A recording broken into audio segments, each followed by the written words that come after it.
Hey guys, today I'd like to discuss something I am still seeing tons of questions about, and that's in regards to ascending and reforging. In this video, I will attempt to go over and answer every possible question you guys could have had about ascending and reforging. Feel free to share this video with your friends who have questions as well, just to kind of limit the amount of questions that we're getting in the comments. Thankfully, my mouth is almost fully healed too, so sorry about being away for a few days.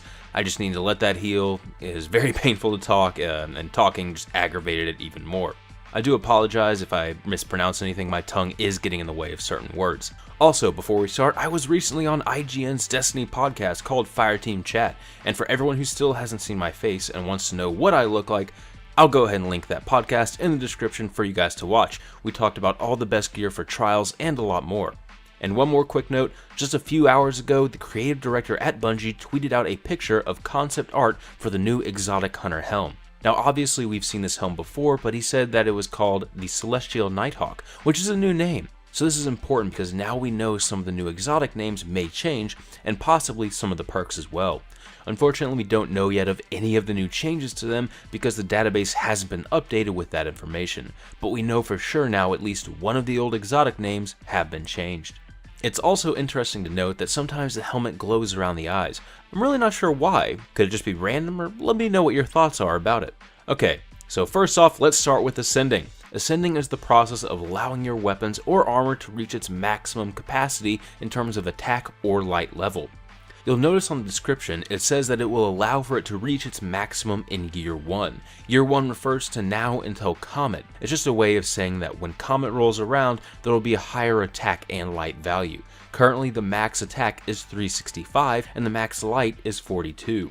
If you've got 4 pieces of armor with 42 light each for a total of 168, you'll be level 34. Tower vendor sets have 36 light until you ascend them, so if you buy 4 pieces of tower armor and equip it, you'll be level 32 until you ascend it to 42. So whenever you're wearing legendary armor from the Tower, Prison of Elders, Trials, or Iron Banner, Vault of Glass, or anywhere else, you'll be able to reach level 34 as long as it's fully ascended. You don't need to buy House of Wolves to reach level 34 either. It may take longer, but anyone can reach level 34. To ascend a legendary, you'll need Etheric Light, and to ascend an exotic, you'll need an exotic shard. Etheric Light will drop from Nightfalls, Prison of Elders, Trials of Osiris, and it'll also be purchasable from Lord Saladin once you reach rank 3. And exotic shards are gained the same way that they've always been from Xur and dismantling other exotics. Alright, starting with the most frequently asked question I see, can I ascend insert name here, legendary or exotic? And the answer is yes. You can ascend Tower Vanguard armor, Iron Banner weapons, the Vex Mytho class, literally any legendary or exotic. The only gear that ascending doesn't apply to is rare items or items with an even lesser quality, but new and old legendary and exotics are all fair game. Also, some legendary items do not need to be ascended because they already start at the max attack or light level. For example, we've seen that the Prison of Elder gear that's sold already has the maximum 42 light and 365 attack, so there's no need to ascend it.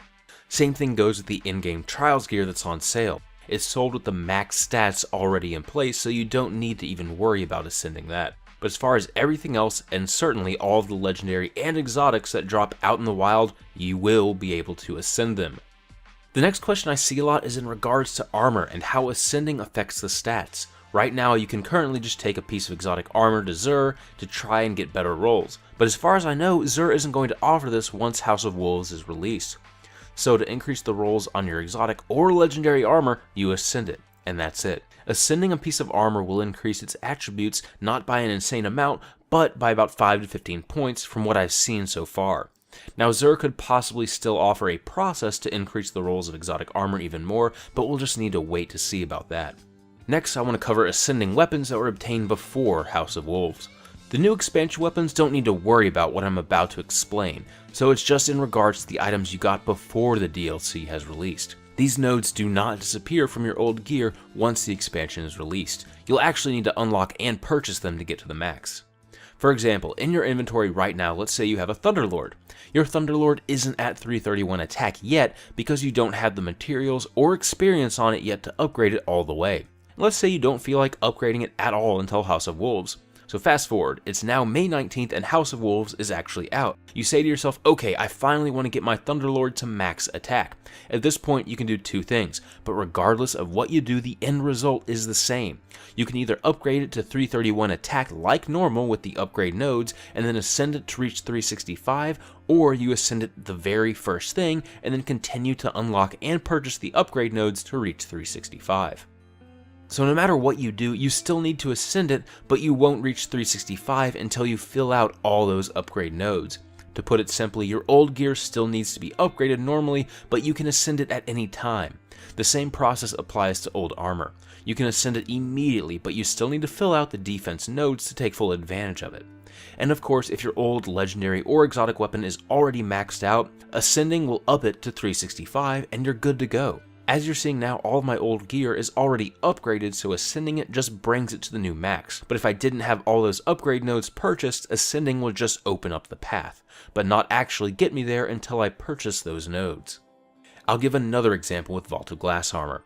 Let's say it's May 19th and you're brand new to Destiny, and you just ran the Vault of Glass and got a new helm. That helm will have an Ascend perk on it like all other legendary armor. As long as you have Etheric Light and a few materials, you can immediately ascend that helm, and you can ascend it the second you get it. But to actually reach level 42 Light and the max defense with it, you'll need to unlock and purchase all the other defense nodes. Like I mentioned earlier though, the new gear doesn't have these extra nodes, so it's a much simpler process going forward. To recap, you can ascend any legendary or exotic. You don't need to wait until it's maxed out to ascend it.